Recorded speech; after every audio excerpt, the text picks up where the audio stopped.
Okay, let's kick off. Thank you everyone for your time tonight. This is the 16th and final version that we know of, at least, from Engage with Team Daniels-Haltom.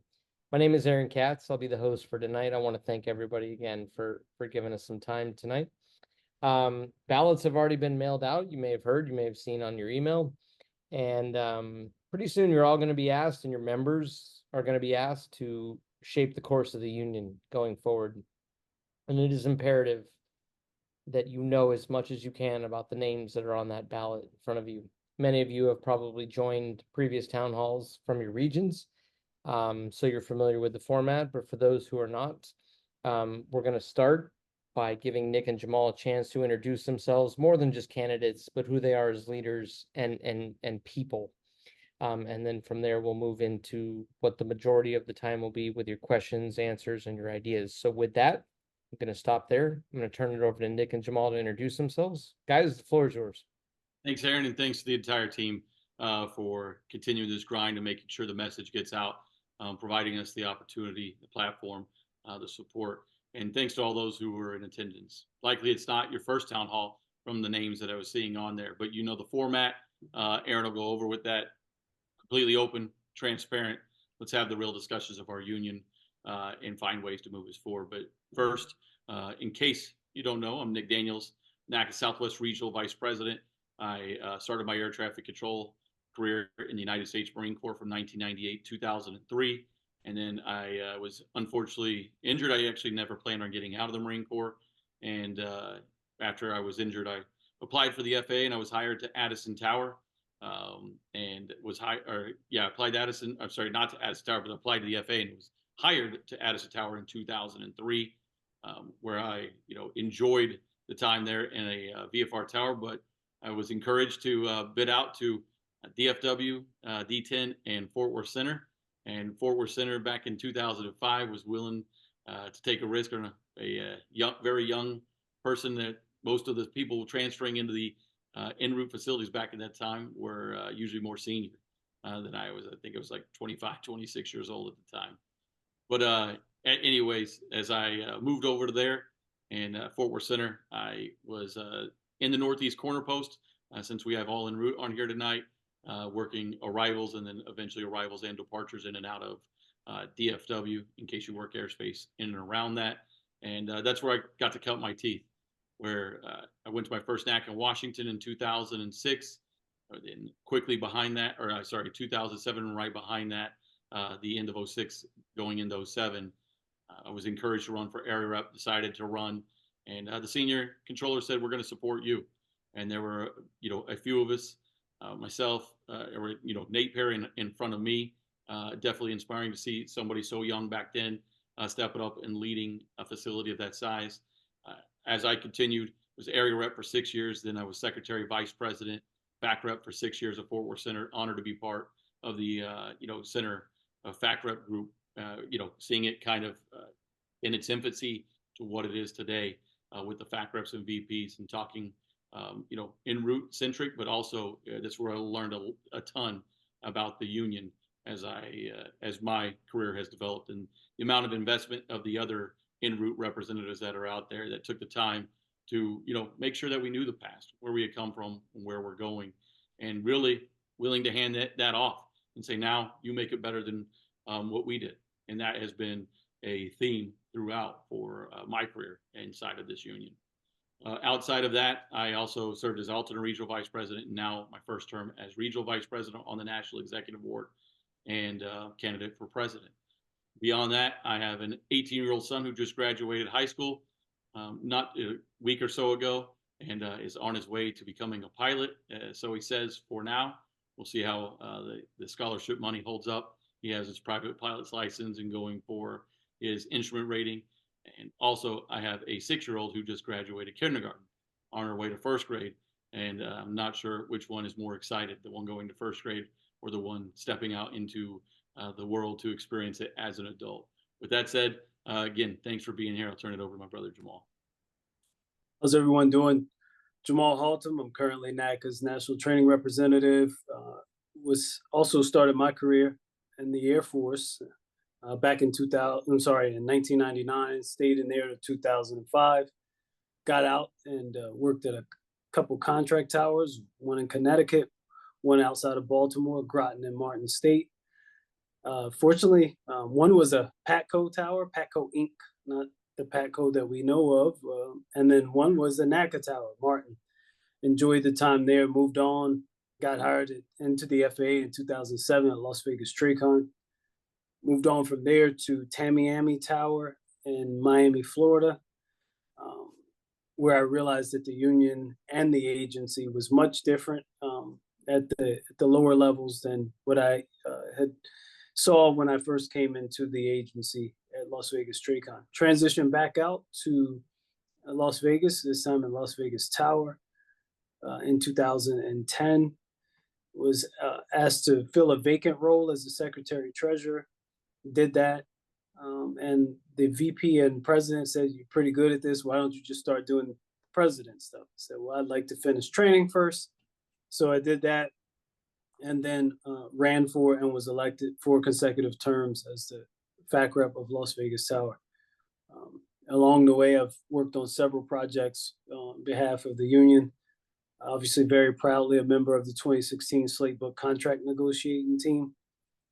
And that was just because it was a service, right? Service to others, and learned so much in the process that I have always tried to pay forward once I was able to get that information and knowledge. Then I moved on from being the FAC rep. I was also the ARVP. I shared that position with Nate out west for a little bit. I think I was probably the better one, but nonetheless, then was selected as NACA's national training rep in 2019, and I've served in that capacity since. Obviously doing whatever NACA asked me to that I think my skill set fits, and happy to be here as a candidate for executive vice president. So thank you all for joining, and we'll say it later. I say it now. Please ask all your questions. Be willing. Nothing's off the table. It could be personal. It could be about work. Ask whatever you like, because we'd like to engage. Very transparent. That'll be our style. It's been our style, and it'll definitely be our style when we're elected. So thank you all.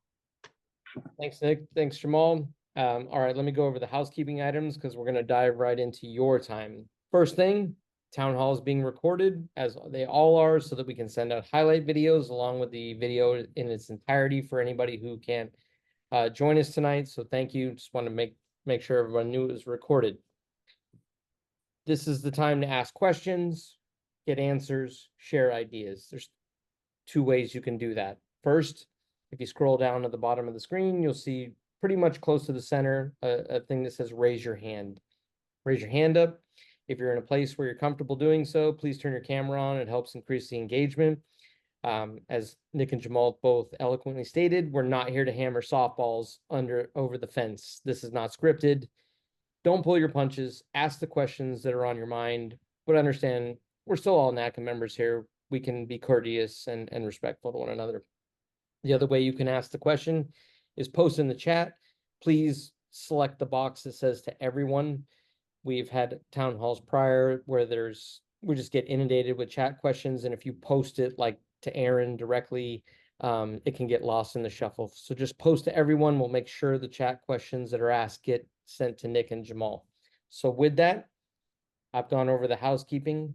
Put your hand up or post your questions in the chat. Nick and Jamal are standing by, ready to take any and all questions that you have.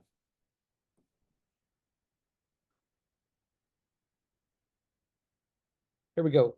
Nate Rhodes, my brother from Memphis, should be able to unmute. Got your camera on. Thanks, Nate. Welcome to the town hall. Hey, how's it going? Can you hear me? Can hear you just fine, Nate. All right, Jamal, Nick, really excited about things. Good to see you guys come to Memphis. Appreciate your visit. I just had a question. I've been thinking about this. We've seen some things on social media back and forth between you and the other candidates, and I'm curious because you guys are still working together. You're having your meetings every month. How are the interactions with y'all now, and how do those meetings go? Are they able to happen without too many issues? Are you talking about specifically on the NEB, Nate? Nate, thank you for teeing that up. I'm gonna unmute you again, and I should have said this before. The way that the town hall is set up, if you come off mute, it makes it really hard. I'm sorry, it's impossible for you to unmute yourself again. So if you want to just stay off of mute, once we unmute you until your question is answered, in case you have any further questions around that, please do so. And if for some reason you accidentally mute yourself, like Nate did just there, just throw your hand back up and I'll know to come back and unmute. Nate, you should be unmuted, brother. Yeah, sorry about that. I didn't really know how this worked, but yes, yeah. So like, I'll read the NEB minutes. I like to just know what's going on in those meetings. I appreciate that that they're posted on the NACA website and that we have access to those.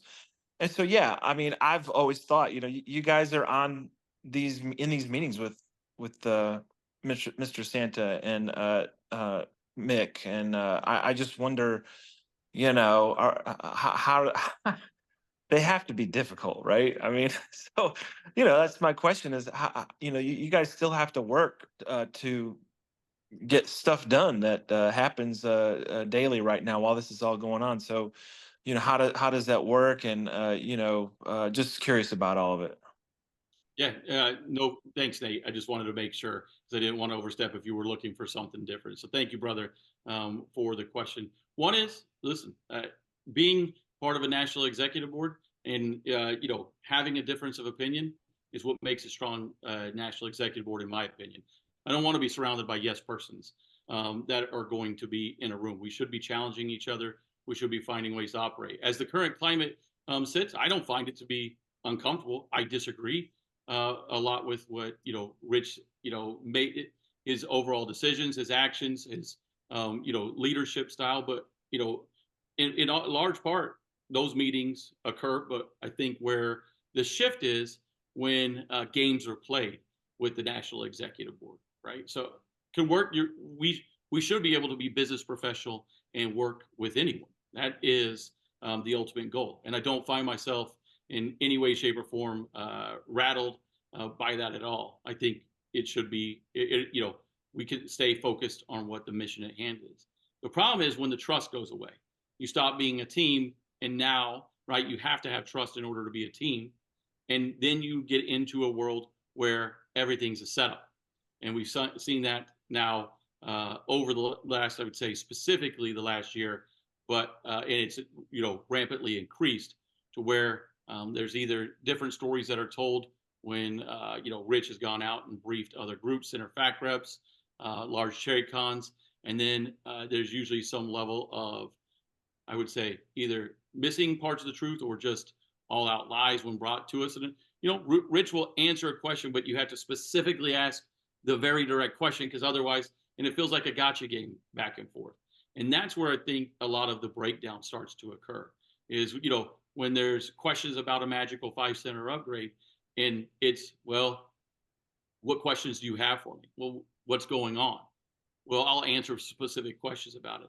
That's when there's no trust and games must just being played. Just like with Rich bringing us the contract extension that Whitaker offered him, being under saying he's under a deadline, and bringing all these false narratives around in order to just get a soundbite, a clip, and then pin it in a completely different direction than what it was intended to be, with no actual context to the version of the story. That's the problem, is that lack of trust. Now we're at a place where everything has to be very direct. It can't be in any way a conversation, because it's being twisted and turned. And when things hit Reddit within 30 minutes of meeting, that's when that this is now a dysfunction, or it's not functional. I was going to say is a dysfunctional NEB, but it's clearly going in the wrong direction, and the president isn't able to keep it together or under control, and they're just doing this intentionally to set up the narrative. So again, we can work with whoever's there, but when trust is broken, that's what ultimately puts us in the membership in a bad position, and we don't get the work done that's needed to be done. And I would only add, Nate, that in my capacity, I'm not on the national executive board. Somehow, it seems I think in this campaign that's been maybe confused by some. The national training rep, but I'm not on the national executive board. But in my interface and dealings with Rich as the national training rep, still do my job. If I need to talk to him, I talk to him. We're cordial. We've been at a few regional meetings. We've been cordial. Mick and I have never really had much of a relationship, but recently had to reach out to him in the capacity to get his opinion on a potential waiver request out of Burlington, Vermont. Professionally handled that. I would say he was also professional in that, handling the bravado and the image that you see on the on the videos that he sent out is never there. He's a really actually a mild mannered person.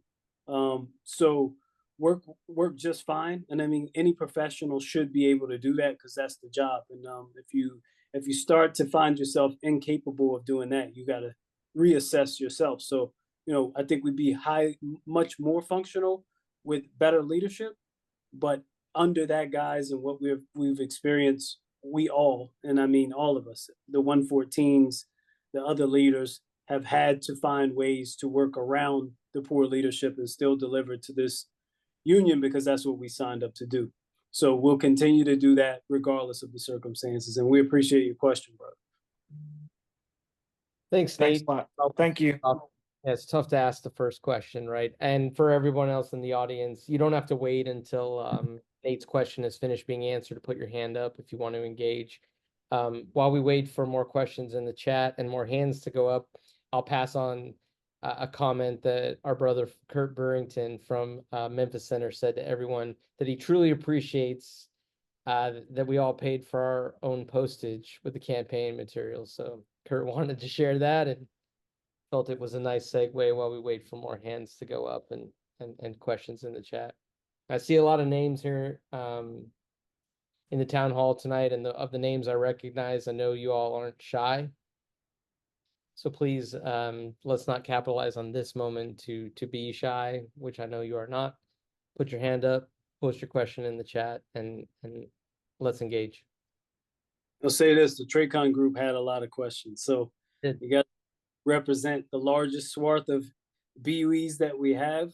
So please, be able to take some information back to them, and make sure that you got your question answered. Wasn't left out there. Now, just give some context. Well, maybe some people are typing a question. One of the things that you've seen the anonymous forums, and it's a sad world where how many of our members have to watch anonymous forums to get information about our union, and also that Rich and Mick's campaigns decided to go in and create Reddit channels, and while they say that they don't have a Reddit account or anything like that, it's being clear of what's been going on. But they tried to slam Jamal and I because we were out raising money, campaigning, and then we were also doing facility visits outside of our campaigning activities, and that turned into a extremely large fundraiser because somebody tried to take it and even play with that food. And thank you to all of you who responded, jumped up and said, okay, well, I guess we'll respond in kind. And that's the reason you have all of those amazing posters and with full postage paid for and everything else like that is the membership, them investing and believing that we'll use that to make sure the message gets out before ballots do and as they're delivered. And the campaign doesn't stop right here. The campaign continues. This is the largest moment of this campaign. Everything else leading up to it is that the very essence of what I said earlier is the actual campaigning part. This is the part where we get to encourage members to use their voice. And that's something we encourage every single one of you to do as a leader in our union. As Jamal said, how many people we represent, the way we put Fort Worth Center, I would say in a elevated status, or something we were very proud of when I was the FAC rep, is in Paul and Trish's election, we voted at like a 99.5% rate. It was important for us. It wasn't who you were voting for. It was important to ensure that they saw what the process is. They weighed in, and how that shows our collective strength, regardless of who wins by how many votes. It shows the agency. that many members are going to speak up when it's time and have an investment in their union. This is a moment that you all get to lead that effort as well. So figured I'd segue into that in the wonderful world of talking about posters. Yes. And Martin was kind enough to raise his hand. Martin, go ahead, brother. You should be able to unmute. There he is. Let me see if I can unmute. You Can you are hear me? unmuted. We hear you loud and clear, Martin. Awesome. All right, thank you. So pay is a big issue. Been hearing a lot of questions around the facility about that. Jamal, I think your last video, you said we don't have to wait until 2026 to negotiate pay. For those listening, can you expound on that? Yeah, we don't have to wait until 2026. And in fact, we shouldn't wait until 2026. The crunch that everyone's feeling can't wait for 2 years. And anybody who's saying you should wait for 2 years, what do they plan to do in that 2-year time? I know, they say maybe put together a team to think about it. Well, you could do it right now. We could have been doing it. We should have been doing it since at least 2018, right? Going back and using Appendix A. But before I get into the Appendix A parts, there's other things that we should be doing. This is a en route facility call, but I'm sure there's some terminal folks on there. And I know you care about your brothers and sisters in the terminal world anyway. There's multipliers that we haven't approached the agency about that we absolutely should. Looking at our Class Delta airspace, we got to find a way to capture the work that they do and actually qualify them for it. As it works in the terminal world, in the Bravo airspace, you get a 25% multiplier that goes into your complexity factor in order to determine what facility level you are. If you work in a Charlie, you get 10%. If you work in a Delta, which is often very similar to a Charlie, you get nothing. Why is that? Why are those controllers not receiving any multiplier that then works into increasing their pay? That's created downgrades. I think John B is on the call and we spoke about it. He can be, because I believe in having experts speak to things. I think we've had something like 60 plus downgrades since 2018. I know in the level 4s we had 12 in 2018 and now have 20. That's too many. And we haven't capitalized on that, those things that are out there to address that. Then we have, in the past, we've had things like controller incentive pay. Overall, across the board, controller incentive pay. I know that happened in the 80s, but now more than ever, our career field needs to be identified for the specialized career it is. We have to be able to recruit and retain. And what better than to have an incentive? Now, that incentive pay might not end up going toward our retirement. It might not end up going toward our high 3, but we need money in our pockets so that we can live the lives that we've come to expect and keep up with the economy, right? We do a service to the country. Having longevity bonuses for those who decide to stay at a facility or those who are stuck at a facility. Looking at the 1.6 and changing that. All of these things can be done by MOU.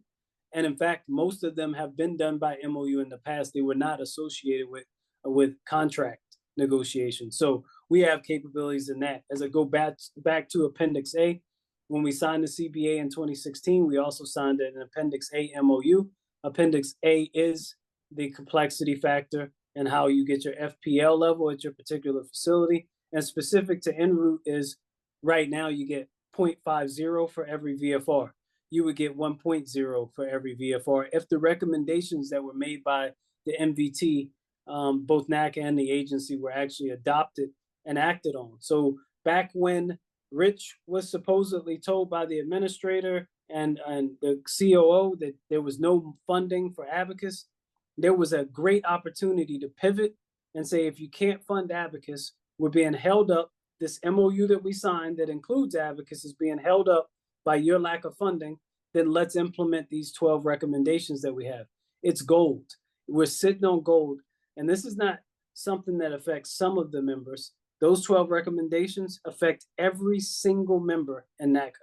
So every single member in NACA, while someone is running on the campaign of fix my pay, fix my F and pay, and is the administrator of the MVT. He should have been fixing your F and pay. He chose not to. He was derelict in his job. And I think it's because he didn't know it. I don't think he's even read it. And I say that not tongue in cheek. I say it because I've seen his other work and the ineptitude and inefficiency in how he works.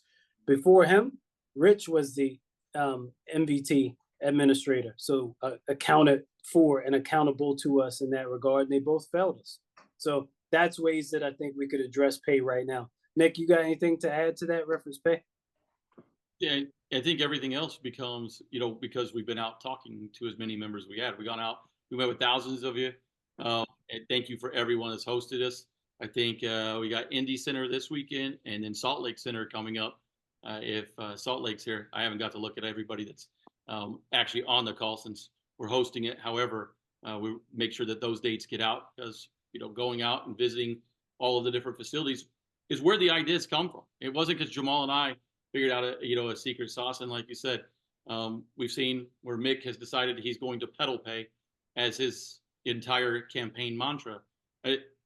Somebody may want to let him know at some point the executive vice president actually doesn't declare themselves as the negotiator for this union. In that role and capacity, the president determines if we open a contract and then works with the national executive board of who will negotiate that contract and putting a team together. So again, all of this has been a forum to just say, we'll give you money. Well, what Jamal and I've actually done have gone out and engaged people. Where are those avenues that you talk about all the time? And what are things that Jamal and I believe we can carry across the finish line? And just as we say them out loud, doesn't mean they'll all happen. But that's what adults do, and that's what leaders do when they come to these issues, is we talk about them with all of you. We engage in where we want to go, and then we run towards that goal. And once we get there, we've set up another standard and another chess piece for us to move forward from there.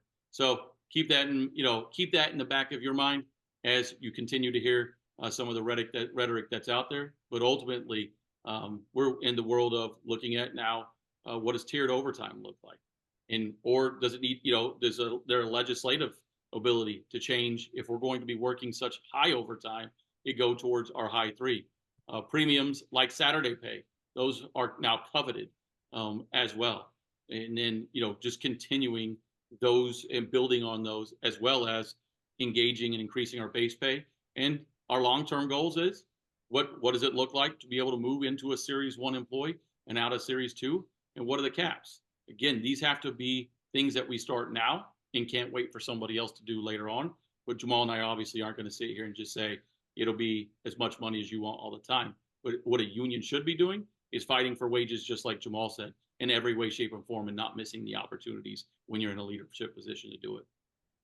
And one last thing to add to that, that was very, a prominent tenet of what we'd like to do is, and this one we feel the agency would have very, very hard time saying no to, is let's adjust the AG pay. When someone's coming out of the academy, they're going to get to their first developmental status or they're not going to stay employed, right?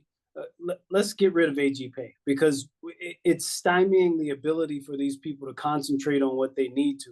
People that we represent coming out of the academy in some places making less than $50,000 a year. It's just not something that they can actually take on the complexities of this job and then worry about how they're going to eat and live. And that's not being hyperbolic. That's just the truth. So going to those who are most vulnerable and having their pay adjusted is something that the agency is going to have to really look at, and we're going to have to push them very hard. That should already be being done. And again, you have a president and a potential or wannabe executive vice presidents as an RVP, and these people aren't proposing these things when they have the opportunity to. Instead, they're continuously telling you, you got to wait until 2026. Thanks for the question, Martin. Appreciate it. I think I said at the start of the town hall that this is number 16. I know I personally have probably hosted close to half of them. Please don't sit out there right now with your hands down, wanting to not ask a tough question. I've seen Nick and Jamal take all of the tough questions and stand up and give you the transparent answers. So if you're on the fence about should I post something in the chat, should I ask a question, please err on the side of asking the question. It'll benefit the group. Nathan, I see you have your hand up. We'll go over to you. Thanks, Nathan, for joining us. Should be unmuted. Hi, gents. I'm glad to be here with y'all. So there have been several instances recently of the FAA administrator making unilateral decisions that affect controllers directly, either nationwide or at individual facilities. What will y'all do to establish NACA's presence and foster a working relationship with the administrator? I think number one is be present, Nathan, and thanks for the question, brother. It's being engaged and realizing this isn't the time that you play coy and try to, hide or strategically not answer things, and that's what we've seen in the recent times. And that's when you start becoming the roadblock and you start becoming the union of no. Administrators, counterparts, industry, others are going to start trying to find ways to go around our union. What we have been so successful is being the solution, or then carving it and taking it in a direction that we know there is a win-win and that both parties can stand by. One is going to be, another part of that is going to be engaging with the administrator on the way that we operate, the way we do business, and our successes of how we built to get into recent time. I don't know what his background is in the world of collaboration. I don't know what his previous notions are. I'm sure that, because we as a union endorsed him so much that, for him to be appointed so much that, Rich touted that we did it. We helped get him over the finish line to get him the 99 of 100 votes that he received by the Senate to confirm him when being the administrator. So I think it's going to start off with just the personal engagement, being, I would say a level of reasonable with one another, but setting clear expectations on what we as a union are here to do, how we're going to be invested, and that anything going around us, or like you said, imposing, is going to put the agencies or his, I would say, agenda at risk, because we have rights and they won't be stomped on. We're not going to sit back and be quiet as a union and watch somebody maneuver around us. We must be vocal about that. But I think it starts when you build that relationship, all the relationships that have had the opportunity to build in the agency with your counterparts. There's a way to be firm, set expectations, but ultimately know that you're forming a level of being in this together. Your successes should be each other's successes.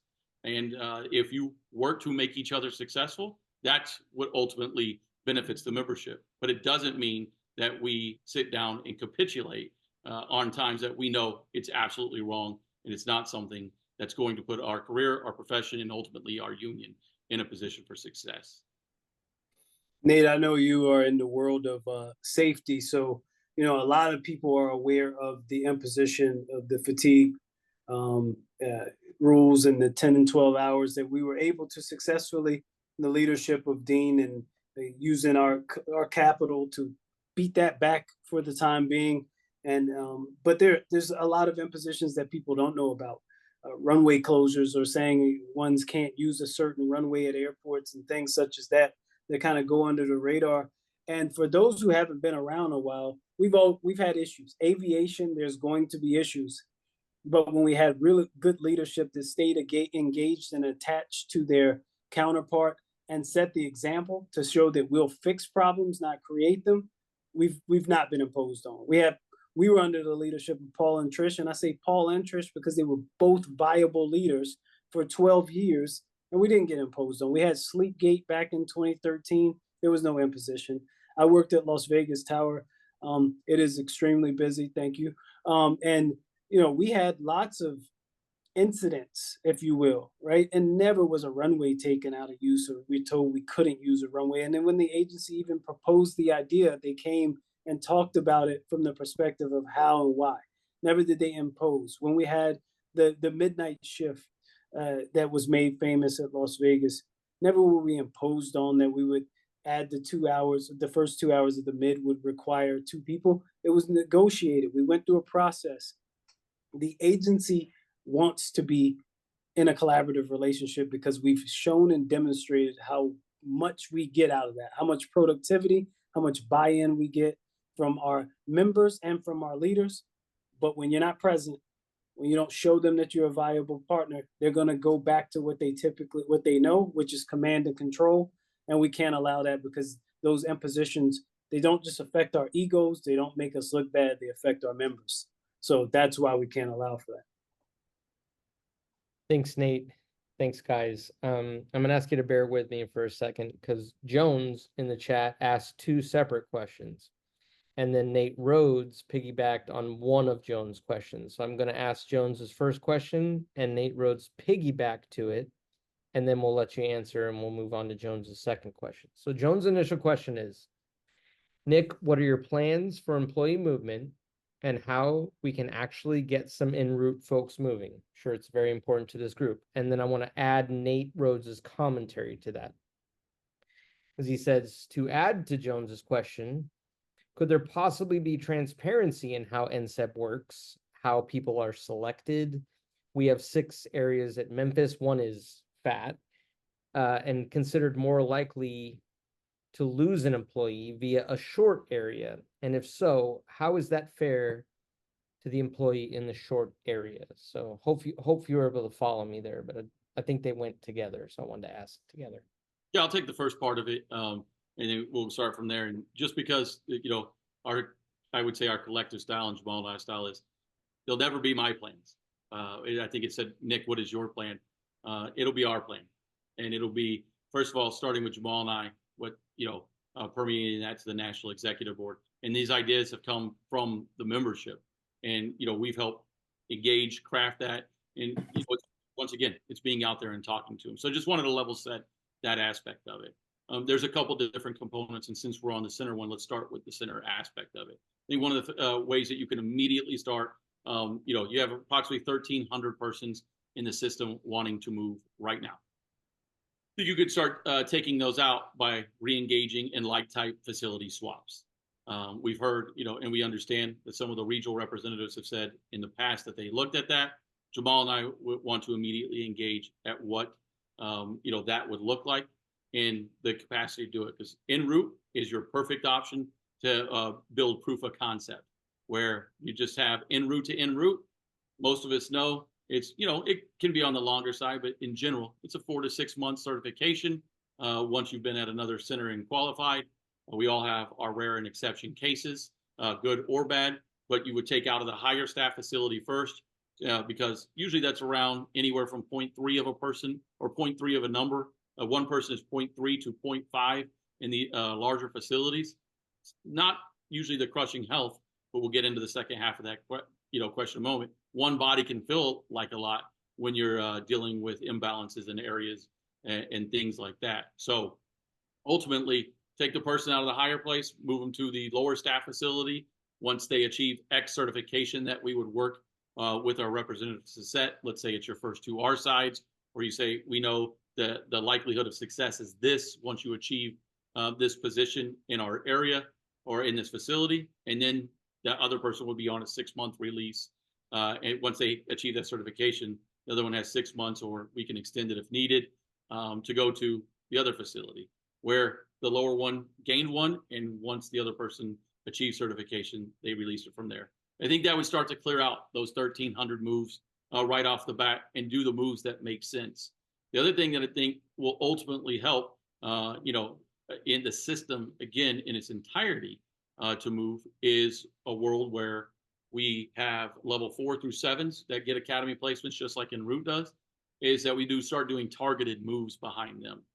If you want to go to a 10, 11, and 12, the competition of, you know, NCEP will you know, keep an aspect of that. But those who want to go to a 9 and below, and that are in a 4 through 7, there's somebody being placed at an academy today, out of the academy today, likely at a facility that one of our members wants to go to. So why would we not give that credit and benefit to our members first? And what we have to start looking at, and I think this came from Oakland Center when Jamal and I visited, we asked, what, you know, people are in a 3-month lottery system right now. What if we said this was a multi-year project? We're going to move this person.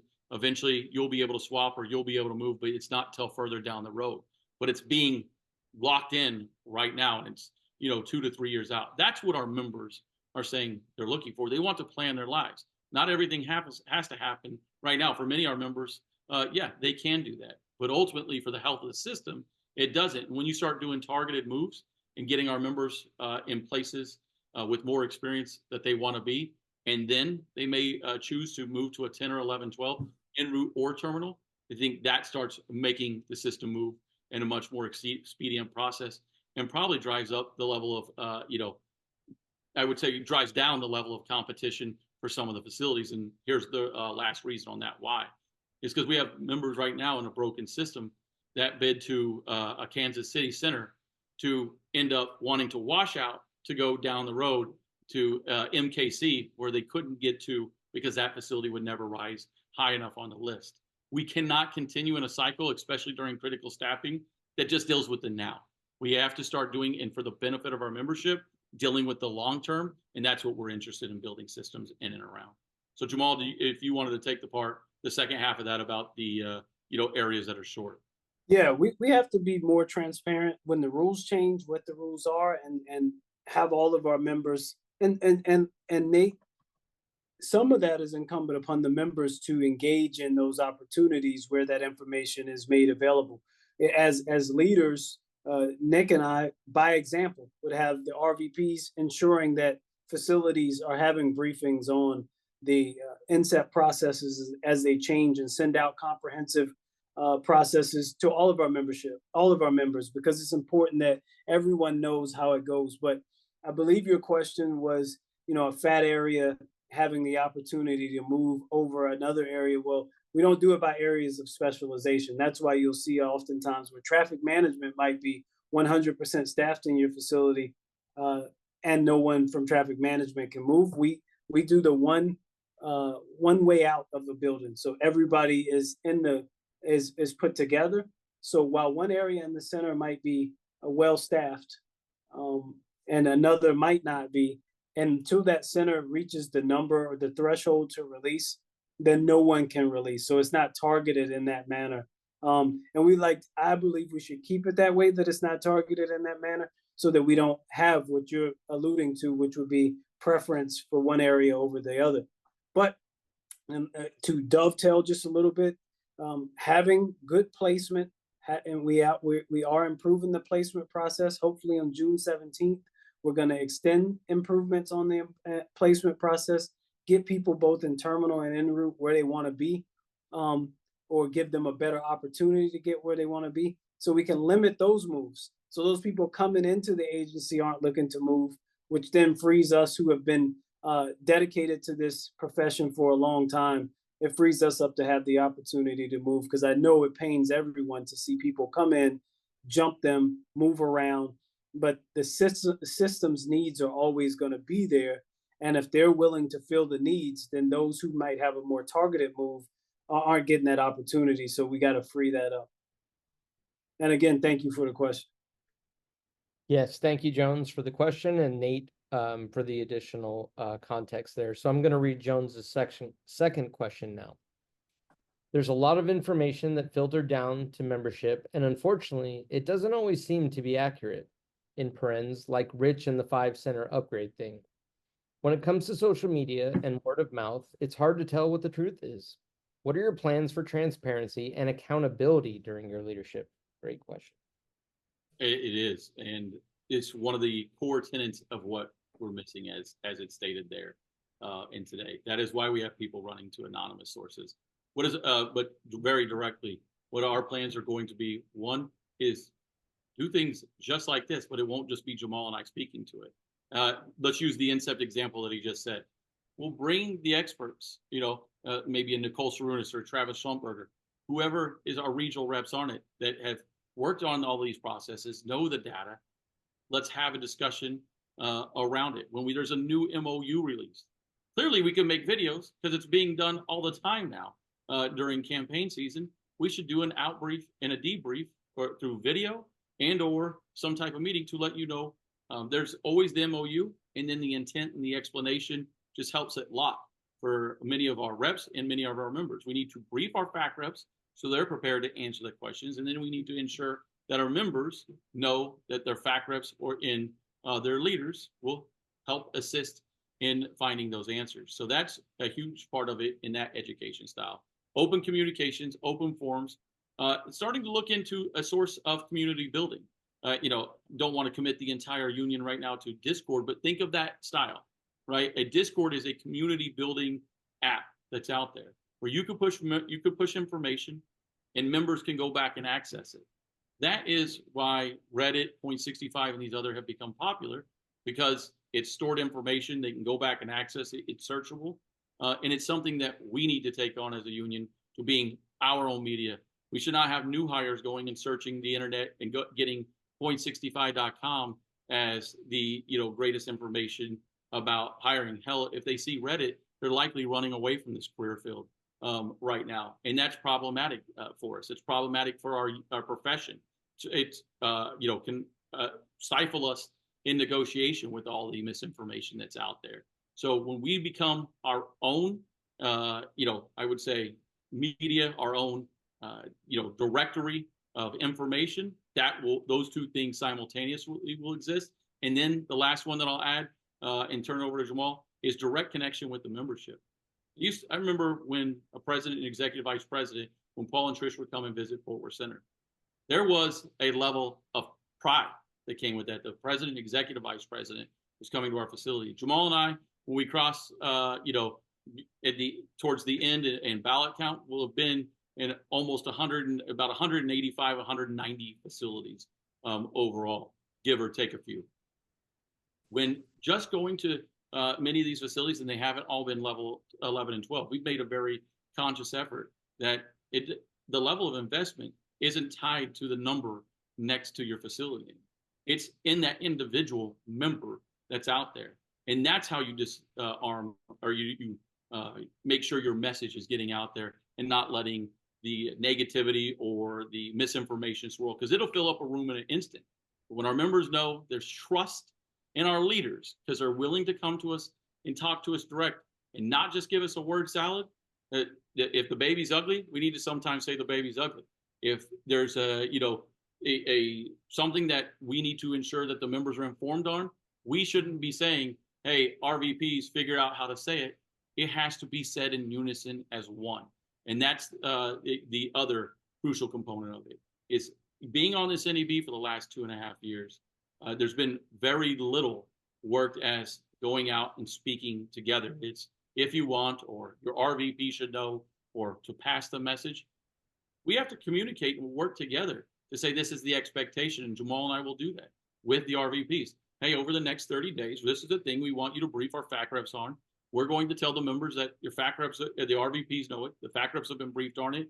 We want to make sure that you have a chance to engage with those that are elected about it, and then ask the RVPs to bring back feedback about the very thing that we're out there educating on, or about the topic that's happening.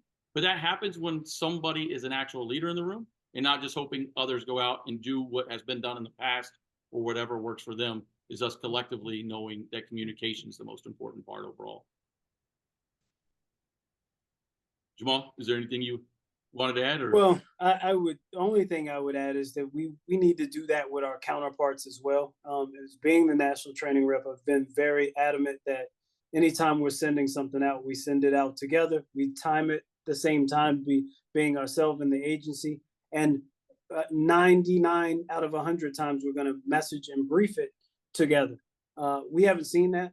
I've never seen a message and briefing from Rich and his counterpart. I've not seen any from Andrew and his counterparts as well. That gives buy-in and power to our members. It gives no place to run. It leaves no ambiguity as to what the message was supposed to be, and it makes it very clear to everyone. So getting back to that style where we don't allow people to run and hide because the message wasn't quite the same. I mean, we even did it in the contract. We had plenty of joint messaging, right? We even have we didn't have Q&As, but we had joint addendums to the contract, and then went out and we vetted it together and made sure that everyone had the same exact meaning, right? So that's the style we have to get back to, so that our membership can have trust in what we're doing, and just generally being honest also will go a long way toward that. Thanks, guys. Thanks, Jones, for 2 great questions. All right, moving back to the chat. Don Stewart says, the FAA has published documentation showing ZJX working level 12 traffic with level 11 pay for at least 3 years now. We are being told nothing can be done to fix this unfair pay situation until Abacus is agreed to and implemented. We are told there will be no back pay. Is it your stance that we have to wait for Abacus, or how do you plan to rectify this situation in the short term? Yeah, thank you. Well, in the short term, we have to address it. We have to address it, and then whatever the answer is, we have to do what I just said: is message it jointly. We have to look for avenues, be it interim, and as I opened it up with, is Appendix A, right?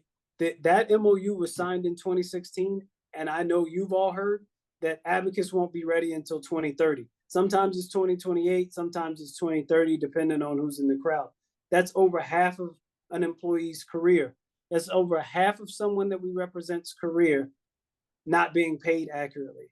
We can't stand for that. We shouldn't be sitting on our hands and accepting that. We shouldn't be selling you that this miracle traffic counting system is going to come up. So there has to be an interim procedure until that does come up, because we're being held up. You're being underpaid, misappropriately paid. It affects your family. It affects your savings. It affects your life savings. It affects your thrift opportunities. It affects everything that you possibly interface. We don't work for free. People work for money. You have to be accounted. We have pride in the profession. There's no doubt about that. But at the end of the day, we do what we do for a paycheck. We spend so much time away from our families, and it's inappropriate for you to be underpaid. And it's more inappropriate for you to be told, we know you're underpaid, and we're waiting on a computer to tell you that. We have humans that can dictate that. We have traffic counting systems that work. We can't separate ourselves from the complexity factor, because it's important that we don't get into the position where we say a widget is a widget is a widget. We do always have to factor in complexity, but we have to utilize some other means. We would vigorously attack that issue. That is too long. It's inappropriate, and it's not something we can stand for. We won't stand for. And just to give you an action item, one of the things that we'll do immediately is put an LR person engaged on the NVT. That's one of the things that, the NVT team is a great team, extremely bright, intelligent. We talked about it at length last night with the large TRACON group. But one of the things that Jamal and I both work on continuously is how do we deliver now?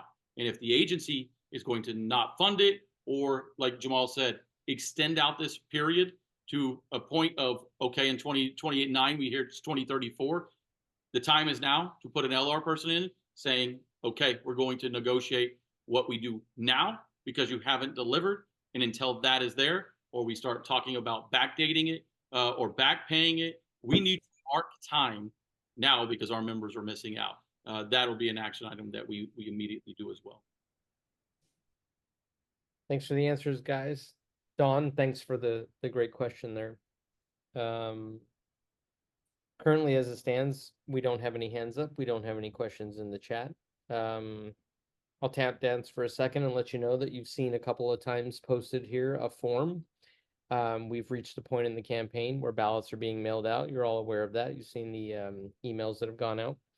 It's imperative that people turn out and use their voice. Now, you are all, many of you are center reps. You're on e-boards at the centers. You're members of the centers.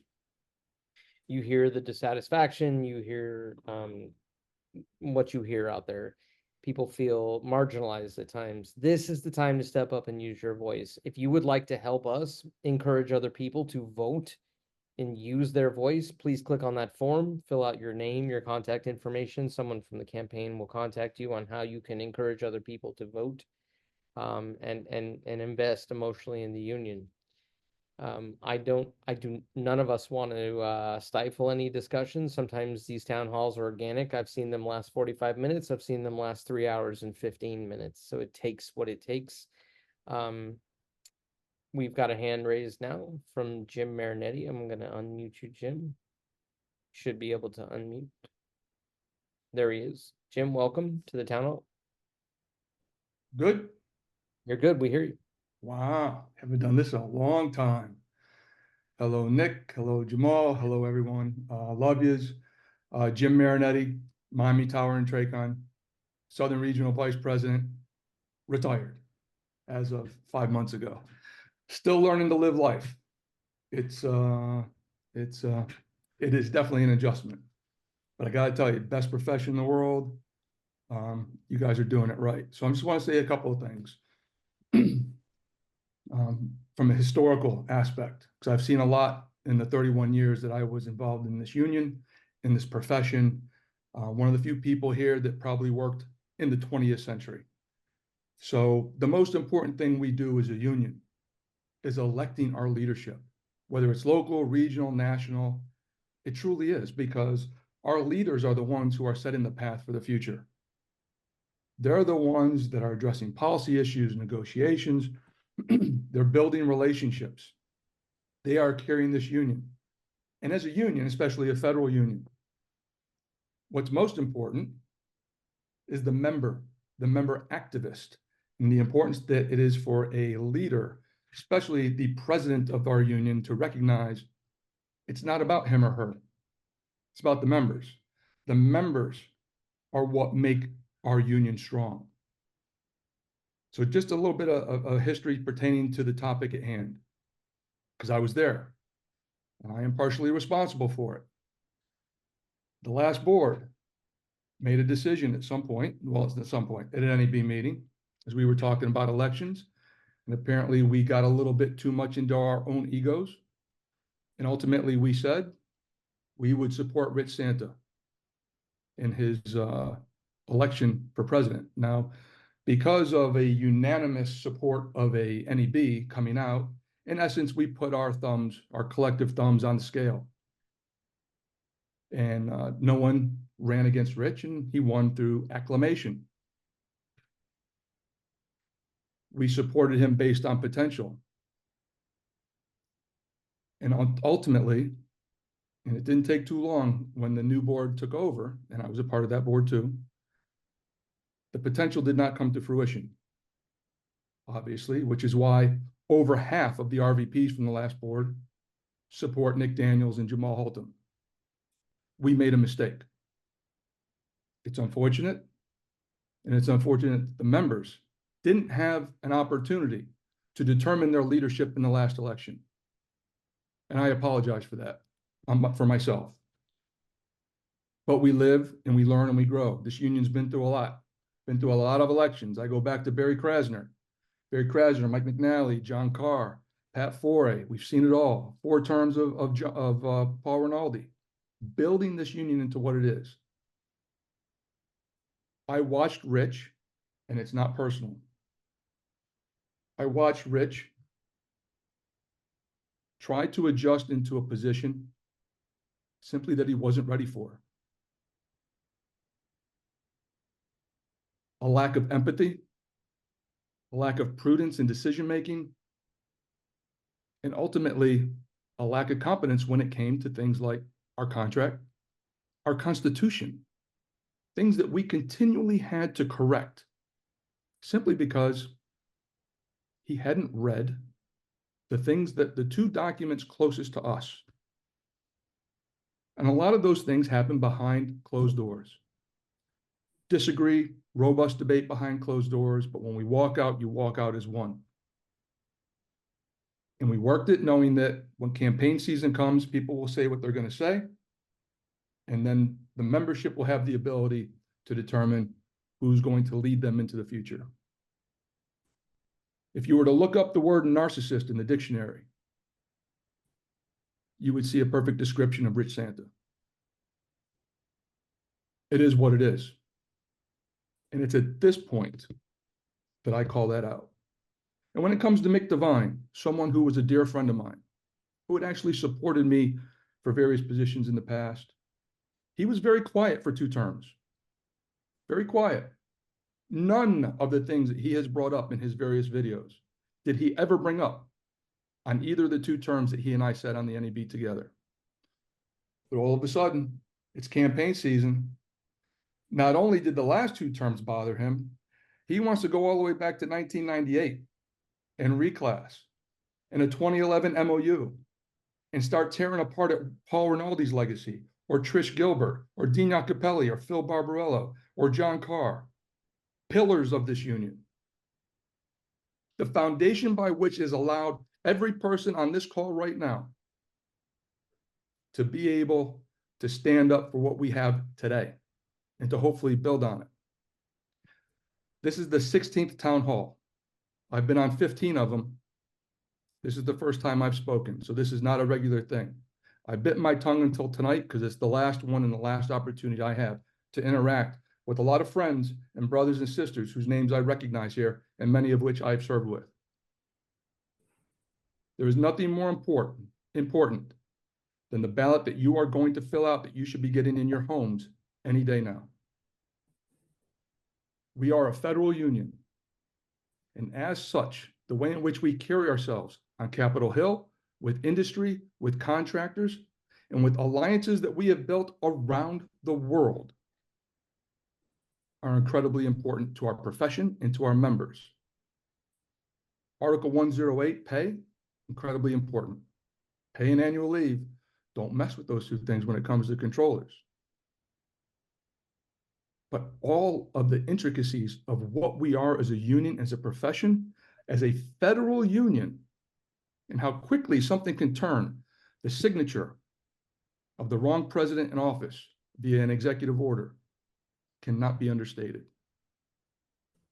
cannot be overstated. The influence, credibility, and the relationships that we saw build over the 12 years prior to this board have been degraded. Many of us, many of the people I see on this call, we have friends in Congress. We have friends in industry that we work with. And for the first time in over 12 years, they say to us, what happened to NACA? What are you guys doing? The world of collaboration is important. When Paul and Trish rolled that out in 2009, we were already with pitchforks and torches. It was our time, the controller's time, coming out of the White Book years when there was no contract. Paul and Trish were capital L principle-centered leaders, and they built us up through the collaborative process, making very difficult decisions, sequestrations, shutdowns, a 35-day shutdown, Sleepgate, but we kept collaboration on the tracks. We kept working together. We were assertive in the way in which we did business. We had relationships that were bigger than Paul and Trish. They looked to their NLC chair. They looked to their various committee chairs. It was never I, me, mine. Paul and Trish, we, us, and ours. They built that. They reinforced that. Every facility visit, every event, every speech. We, us, and ours. Go look at Rich's video. Count how many times he says, I met with, I attended. Look at how many union members and activists are standing around him. Usually, 0. It's all about him. Narcissist. Anybody here that's attended LEAP, principle-centered leadership training that NACA does? The organizational life cycle. In 1987, we became a union. By the way, our birthday's coming up June 19th. Don't forget. That was the infancy of this union. And through those first 10, 12 years, we went through that adolescent stage. And we grew into maturity. And then you get to that point when you get to the top of the bell curve on that life cycle, where decisions have to be made. Do you take that leap? That leap being reinventing yourself, investing in yourself, in your members, in your organization. Or do you allow ourselves to go over the cliff into obsolescence? That is where you are right now. What are you willing to do for this union? This is not about Nick and Jamal. I give them all the credit in the world because their lives, as much as they sacrifice now, is really about to get upended.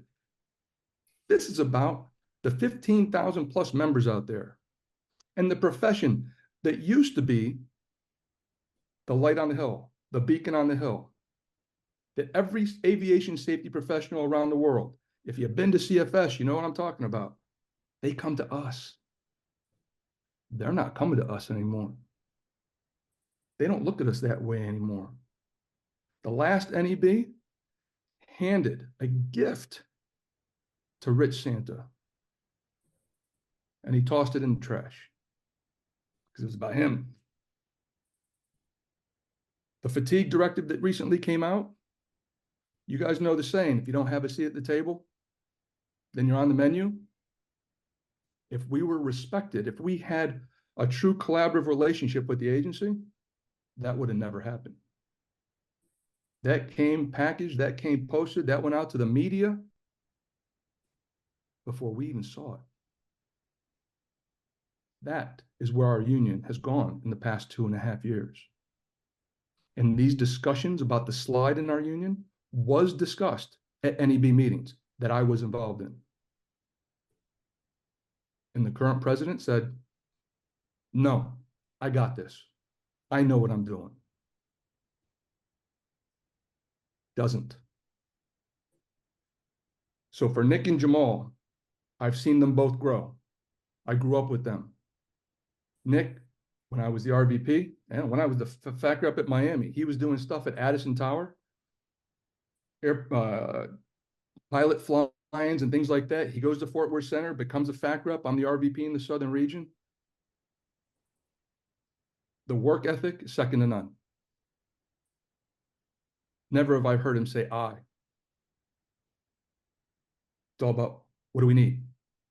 Who do we need to get involved in this, that, or the other thing? I was on the National Training Committee with Nick and Jamal. Again, the National Training Committee, 13 members on that committee, big committee, a lot of moving parts, a lot of type A personalities.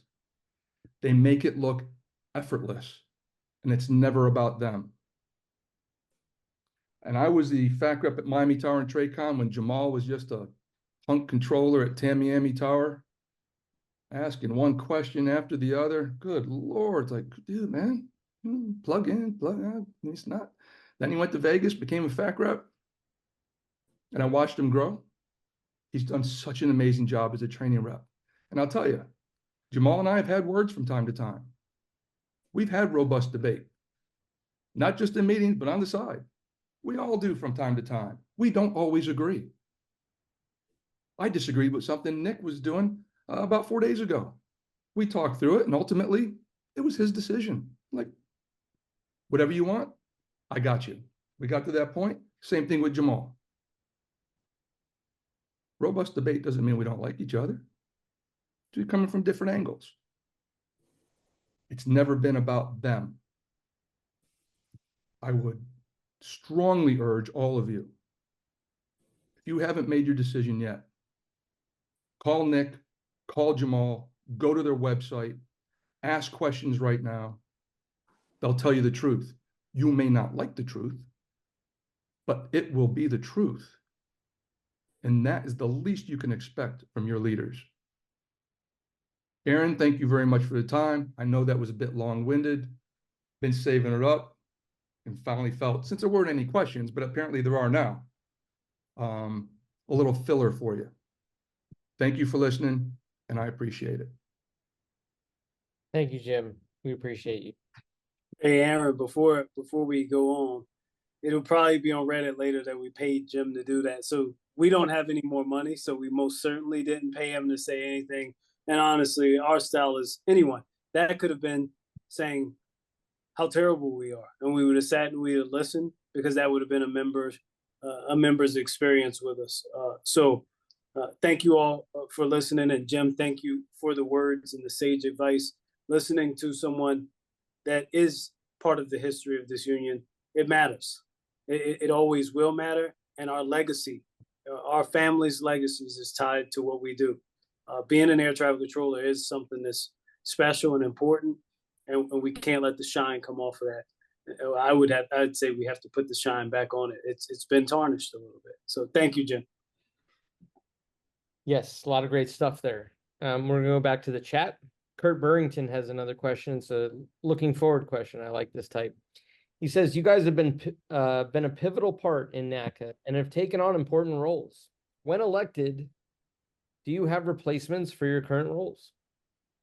I'll start, and well, I think Nick certainly has a replacement because I'll say I got an easy answer. John Bratcher. He's already elected. But yeah.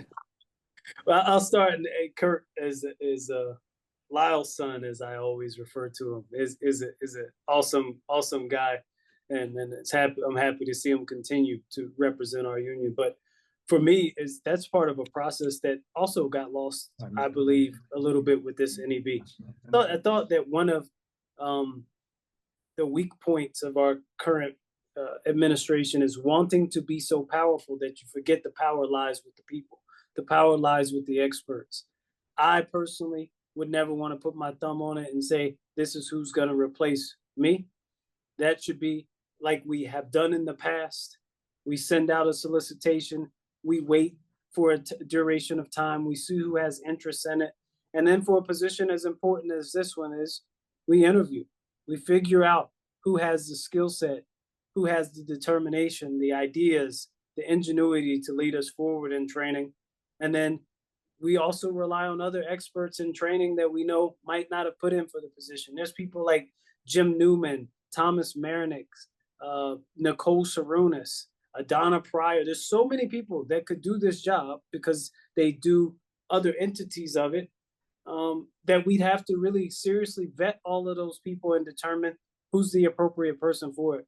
But it shouldn't be, well, you're my friend, or you'll be a loyalist, so therefore you get the position. The positions, all of these positions are too important to our union and to the future of the national airspace system to play games with. So getting back to the old practice of doing it and not be currying favor. I've been in an NEB meeting where I heard, cut me this favor and appoint this person. I was very disappointed in that. I would not stand idle and allow for something like that to happen. It's going to be the right person for the right reason. It'll be transparent. We'll explain to the membership why the person was chosen, and we'll do the service of explaining to those who didn't get chosen why they weren't, and encourage them to continue to be part of this union, because I've heard far too often it's an old boy system. I personally have never benefited from old boy system. I don't think anyone does. So we be extremely transparent and make sure that every member knows how the process works. So Kurt, long way of saying, I don't know, brother. I don't know who the replacement would be. Well, let's talk about the style, because again, I think the easy answer is John Bratcher is elected because I'm in an elected position. I've been in elected positions now for 19 years. From the time I became an area representative, well, it'll be 19 when it closes out and goes into this. So roughly like 18 as of date. But as this has moved forward, exactly to what Jamal was just speaking is one of the things I wanted to cover. When you know as a leader that there is an issue that's out there, you run towards it. In the Southwest region, I'm just give you a flavor of our style, Jamal and I's. But this was specific to the Southwest region, obviously. It didn't incorporate Jamal for this process. But I would say we knew that the idea of a good old boy system is out there. So John and I immediately said, we had like 6 different positions we wanted to solicit for. We got a senior fac rep, a junior fac rep, a regional representative that wasn't associated with what was, so let's say we needed a new hardship rep. We take them, and a member at large, usually somebody that had stood out, and said, you panel of 4 will review all those in the region that put in for the hardship rep, and you'll make the recommendation to John and I. Ultimately, we'll own the decision because, if it's a hit, you all did it. If it's a failure, we own it. But we know putting this in the leaders' hands and investing in our region is going to ultimately pay dividends, because it's not going to be, why did Nick and John select Jane and not Joe? It's going to be, hey, we put a panel, and this is why we thought Jane was the best person at the time for this position. That is important to understanding. You have to find new ways, and it can't just be the ways of the past. And I don't know, put all the names up, RVPs, put them out there. There's some of these solicitations have 400 people on, right? Now, it's going to be a realm where we have to change that and be accountable to the membership of why we selected them. We can always say, yeah, because, Joel Ortiz put this person up. We thought that they were great. But what's the background behind that? Can anyone else speak to that? outside the NEB? Are there processes that we can involve with that? Can we ensure that the local has a voice in this selection, as well as safety and tech? And then we have more information to make a well-informed decision from. That should be the evolution of this union.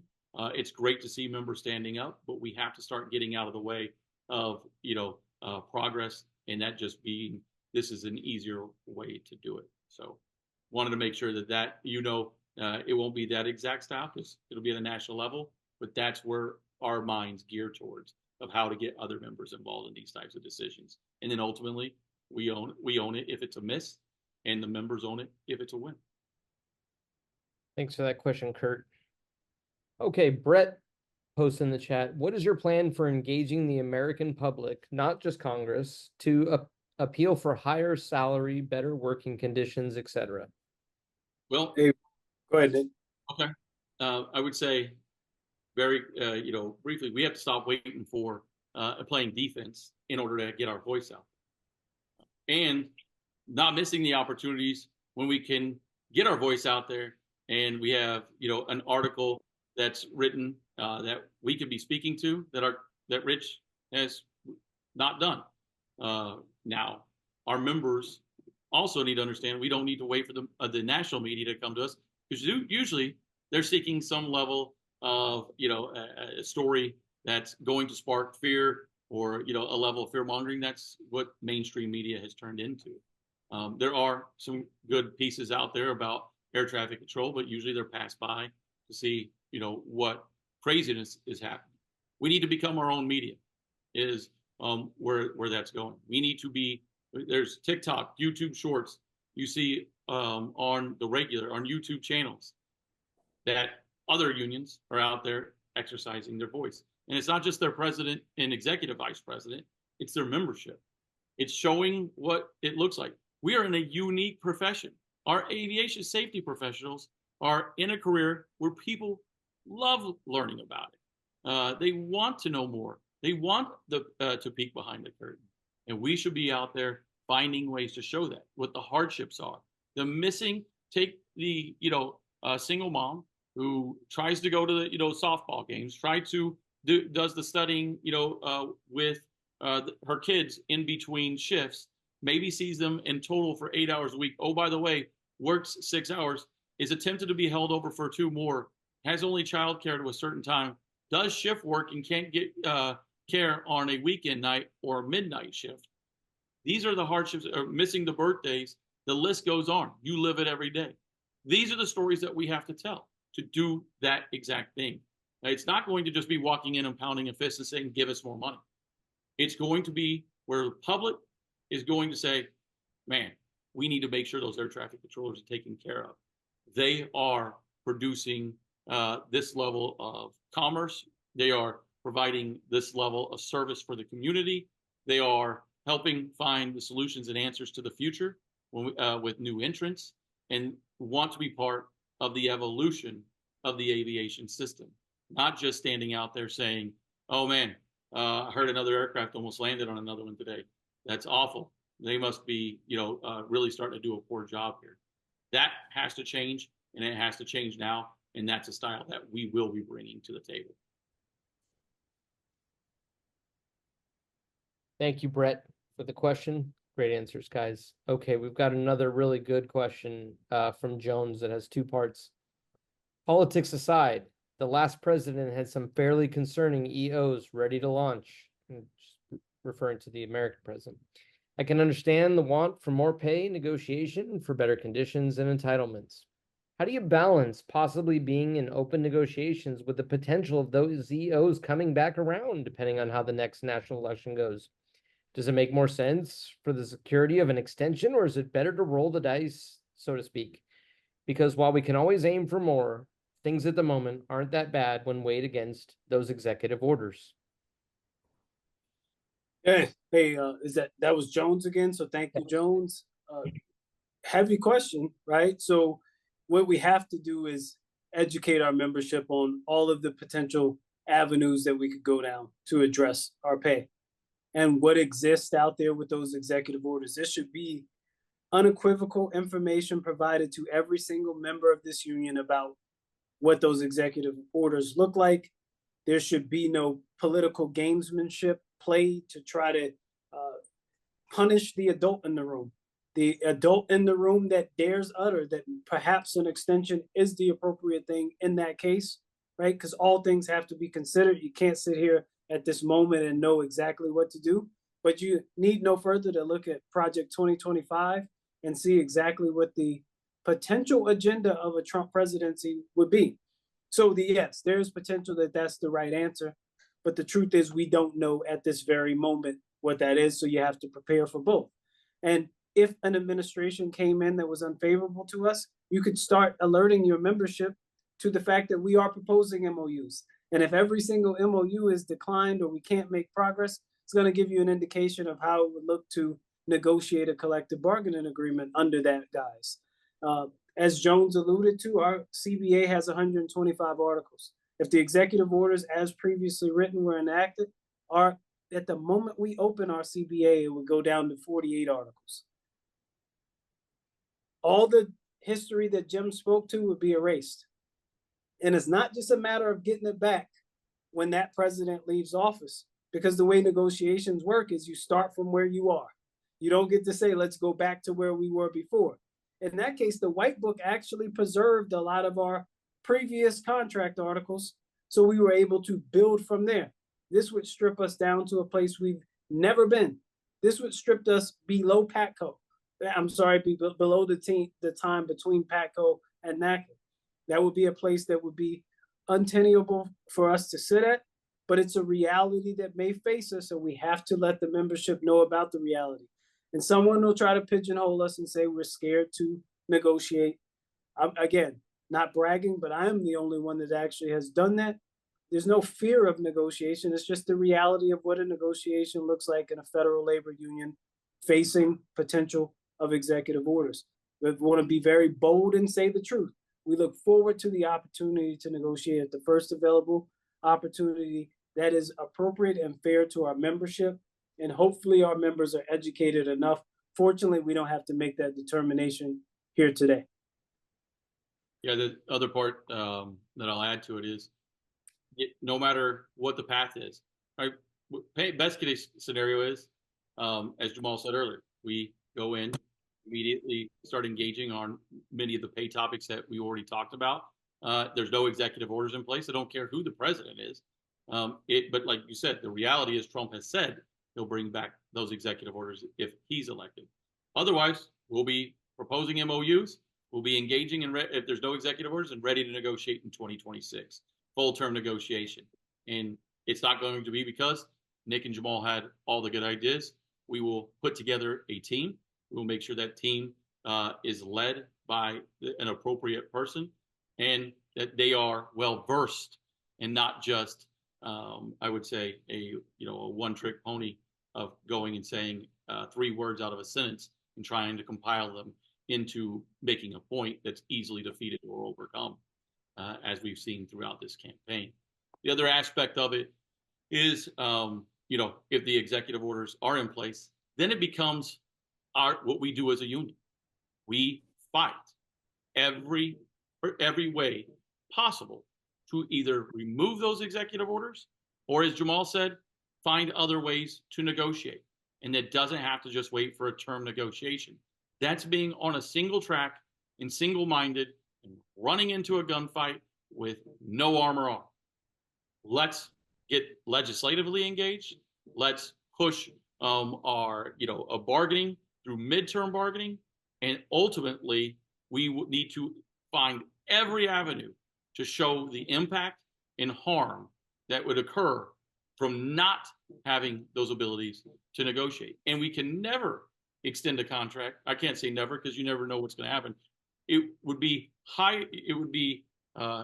not smart of us, I'll say it that way. It would not be intelligent for us to ever do what the last NEB did and do it again, where you extend a contract without saying that you're going to have an intent to open the contract. Again, that hurts us. It clearly has shown itself because it didn't open in 2022, which Rich could have done.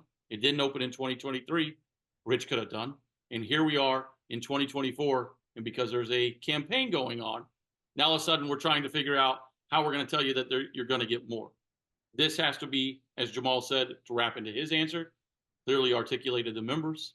All options are shown and on the table, and ultimately we pick what the best path for this union. But know that Jamal and I will never be scared to fight. We just have to be smart about how the fight goes. We will do everything we possibly can to ensure the executive orders do not harm this union and that they are overcome by this union in some way, shape, and form. Thanks for another great question, Jones. We're going to take one from Gary. He says, another note on pay. People go into aviation because they love aviation, all from the same pool. Is there any concern within NACA or the agency in regards to attracting good candidates to air traffic when the pay gap between pilots and controllers seems at this point insurmountable? Well, Gary, I would say that, one, there are two different professions, and we have to concern ourselves with our profession, and we do want to increase and improve the pay. We don't look and say it's unfair that they got a pay increase, but we also tell the story of how long it took for them to get pay increases and how what their pay increases are tied to versus what our pay increases are tied to. Use American Airlines, for example. The news of the 33 or 36% pay increase, rarely is the story told that it's over 5 years and it took 5 years to actually negotiate the pay raise. So 10 years, 36%, we outpaced that without a doubt. Typically, no different than you'll hear the story. If the agency wanted to paint the story of our pay in a negative light, they would paint the story of or show the salary of a person at A80 that works 600 hours of overtime and say, this is the air traffic controller pay. So we have to fight the fight that exists for us, and we 100% have to increase the pay. And what you said is absolutely correct. We do have to attract the best and brightest. And to do that in an ever-changing and challenging economy, we're going to have to increase pay and compensation. It just doesn't have to be at the detriment of anyone else. And I don't think that's the way you intended it or said it, but I just wanted to put that out there. 100%, we want the best and brightest. I could tell you, I'm here in Oklahoma City, and we, as the national training rep, was out at the academy, 40 or so different schools trying to sign up to enhance CTI programs, telling us about the list of students they have desiring to come into this profession.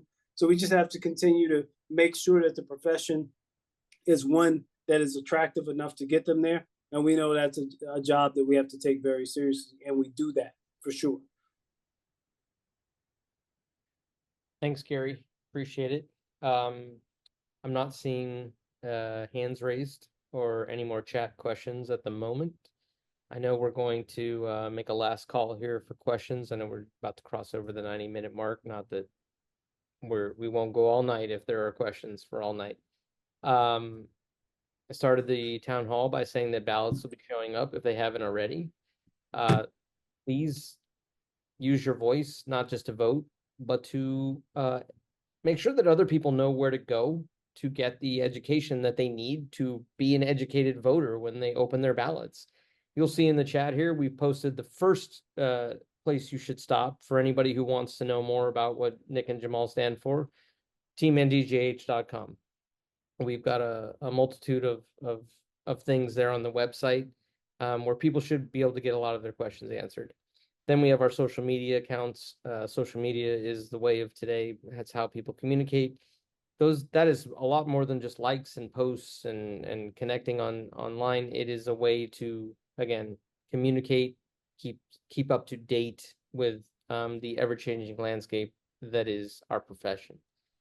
With that, I do not see any more hands raised or questions in the chat.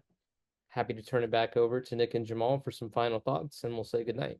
Nick and Jamal, go ahead. Nick led off by saying this isn't over. This process by which we select the next executive vice president or president of this union, and it's absolutely true. It's where we kick into high gear. I know it can be exhausting, personally from this side, but I imagine that our membership has been exhausted. I know that some of it's been embarrassing, and for that, any contribution that we make to that, certainly apologize for that. I would like to say that and believe that we've operated on the high road. There are times that you do have to defend yourself, and you have to be able to delineate between you and someone else that wants a similar position and show the reasons why. The reasons why for me are very simple. NAC is a family to me. You're part of my family. It matters to me. So sometimes there's going to be passion when something matters as much as this does to us. And that might appear in a way that doesn't please everyone, but I can tell you that the reputation that I have as a union representative with industry, with agency, it matters. And it's a good reputation because I always consider the people that I represent when I go into any room, and that is you all. It is 100% been the privilege of my life to be in these positions that I have been in, and I ask to continue along that way with your support. But please, by all means, vote. We have to go out. Like I said, we had about 8,000 people participate in the last election of 2018. Let's have 15,000. Let's have every single member cast a ballot, because that goes a long way towards showing industry, towards showing Congress and the agency how invested our professionals that represent aviation on behalf of NACA are.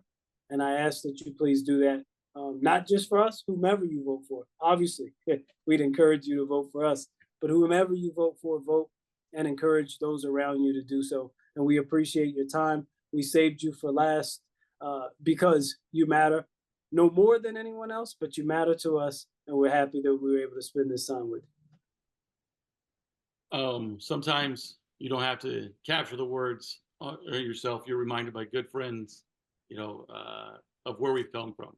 And, listening to Jim speak, and then conversations with John Bratcher, who's been instrumental in, my growth, my learning. He said it extremely well last night.